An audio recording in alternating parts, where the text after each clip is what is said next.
আমতলী পশ্চিম পাড়া।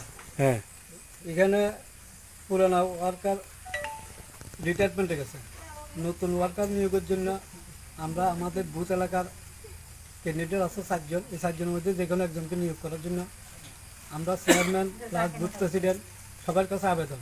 Booth president কে? Booth president Mondal সভাপতি। আচ্ছা, আমরা বুথ প্রেসিডেন্ট কে? হ্যাঁ, বুথ প্রেসিডেন্ট কে? বুথ প্রেসিডেন্ট আমি। আচ্ছা, আপনি বুথ প্রেসিডেন্ট, নাম কোন আপনার?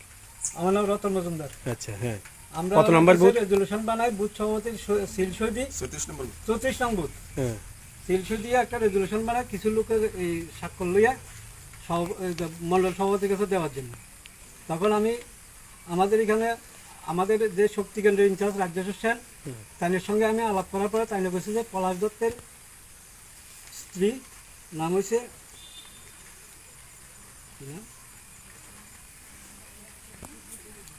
শ্রীমতী রূপকর দত্ত, ওর নাম সিলেকশন করার জন্য শক্তি কেন্দ্রের ইনচার্জ আমাকে বলেছিল। তো ওনার নামে আমরা রেজুলেশন বানিয়ে পাঠিয়েছি।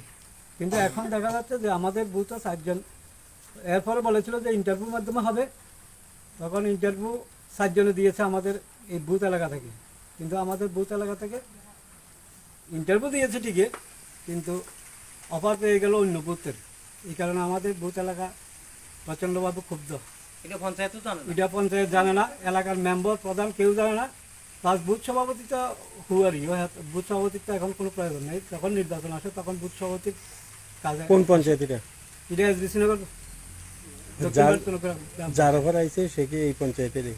এই পঞ্চায়েতেরই অন্য বুথ? অন্য বুথে। বিগত দিনে আমাদের এখান থেকে আমতলী এই তালুকদার পাড়া যে একটা অঙ্গনওয়াড়ি কেন্দ্র ছিল, এখানে অঙ্গনওয়াড়ি কেন্দ্রের হেল্পার মারা যাওয়ার পর আমাদের এই বুথ থেকে একজন হেল্পার নিয়োগ করা হয়েছিল। তখন আমাদের এই হেল্পারকে সেখান থেকে বাতিল করে দেওয়া হয়েছে। বাতিল করে ওই তালুকদার পাড়ার নিজস্ব বুথ থেকেই তারা নিয়োগ করেছে।